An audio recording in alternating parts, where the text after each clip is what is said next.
వినాయక చవితి వస్తుంది మరి పినసాలకి వేద్దాం ఈసారి మంచిగా చేద్దాం పెళ్ళసారి డీజే పెడతాను పెట్టలే ఈసారి కుచ్చి పారదాం లక్ష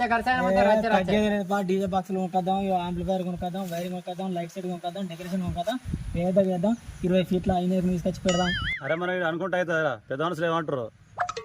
అనే పెదాంశులు పిల్లలు లేని పెదాంశులు చేస్తారా అని ఎప్పుడైనా మనం ముంగడవాడు చేసుకోవాలి మనం పెదాంశులు వాళ్ళే వేస్తారు మనం చేసుకుంటూ పోతుంటే అరే లైట్లు పెట్టిన కాంచి సెట్టింగ్ కాంచి డీజేల కాంచి ఆ డెకరేషన్ చేసిన కాంచి పూలు తెచ్చిన కాంచి పండ్లు తెచ్చిన కాంచి దేవుని తెచ్చిన కాంచి అలా చేసేదే లేదు మనం ఏవాడిది నన్ను అడుగుతూ ఏం చేస్తారు అడుగుదాం పారి అందరం కలిసిపోదాం పారి